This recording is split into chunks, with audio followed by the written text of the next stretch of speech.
What are the next things that you guys and girls want in FL Studio 21? Well, let's take a look at it right here. I have the forum board from FL Studio under the to-do. Now, to-do means, hey, could you do this in FL Studio's next version? Starting off, we have Ayub AB. He says, hey, could we have batch fading in FL Studio? Pretty much he wants to have the fade ins and fade outs for all the audio clips to come through in unison. At least that's what I'm thinking. Now, in my opinion, the batch fade is also something that I would suggest as a declicking mode option to have for all the clips. That's something.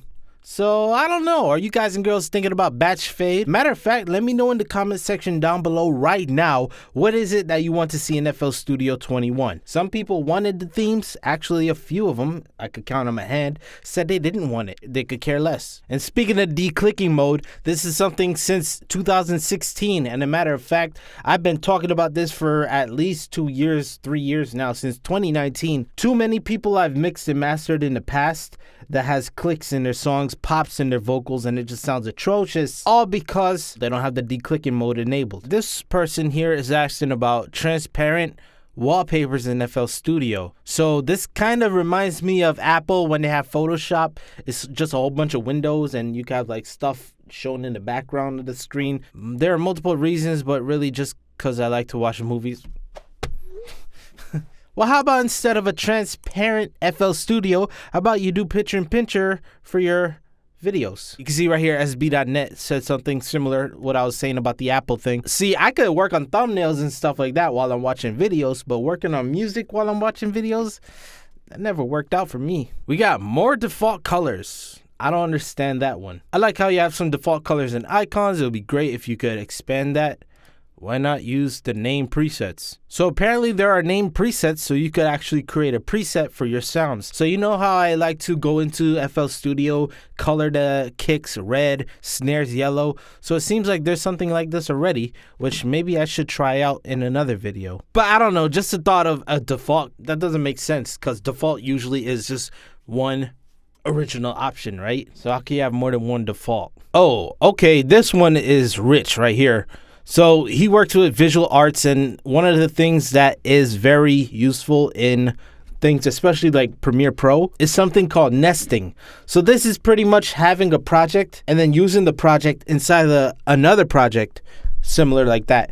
If you use FL Studio Patcher, actually I could show you here. If I right click, I go to add plugin, we can actually go to Patcher and do a patcher inside of a patcher. Notice that?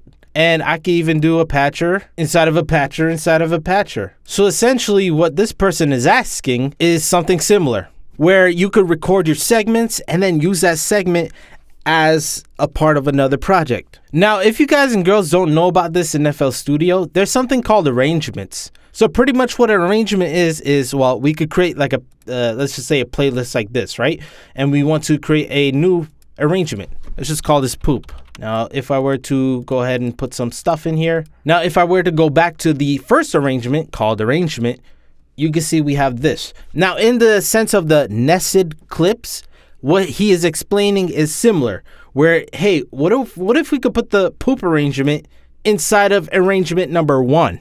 That would be sick. And you know why? Especially for vocalists. The idea is, what if we were able to create a track right here? Let's go ahead and do that. And I'm just going to go ahead and record a couple of vocals real quick. Make sure you hit thumbs up and subscribe, by the way. But let's say it's something like this, where we have the tracks grouped.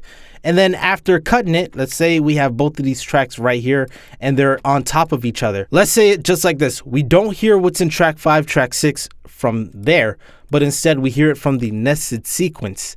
Wouldn't that be tight?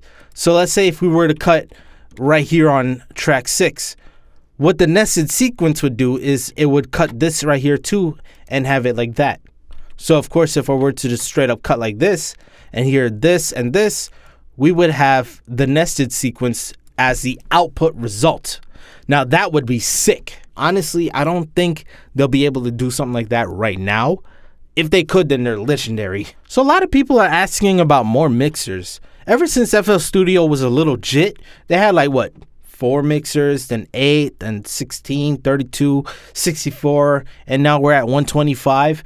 Some people want more mixers. I personally never went past, I would say at least 60 to 70 the most, and that was just one special case. So for those who wants more than 125, y'all are on some different stuff. I would like to know what you guys and girls who use more than 125 slots actually create. Is like full-on orchestral or something. So some people are debunking it already, saying, hey, it's not gonna, but they'll come in FL21X, so in the future. Somebody's asking about adding effects to several mixer channels, which we've talked about before in the past about, hey, what if we were able to do that? Now, it is somewhat possible. Let's say we have these 5 tracks right here, and they are linked into the mixer. Check it out. I'm just gonna middle click. Let's just say the soft clipper. Drag it and drop it in. You see it says, are you sure you want to load 5 plugins at once?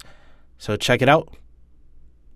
Just like that, it popped in like a baby. I guess what the person wants is to be able to do it like this, where we could highlight it in the mixer and drop it in. You can see it only worked one time. I'd rather do it like this just because I'm a little old school. I don't really use this option here, although it is beneficial for recording. And the last thing I'm going to click, because I am dying of sweat in here, it's like 87 degrees. But adding a mid-side option in the parametric EQ2. Easy with Patcher, somebody says. Obviously it is, but what if you were able to implement the mid-side function inside of the parametric EQ2? Matter of fact, I did mention something too that I would like to see. Where's mine? Let's see if I can find mine. See, I asked about it. What if you have a mute solo button, so that way you could right click the signal and only hear what is being affected in parametric EQ2? That'll easily do over things like the Waves F6 plugin, which has all those features that I mentioned just now. But all right, guys and girls, I don't want this video to be extra long. Let me know what you guys and girls think. Peace. I'm out.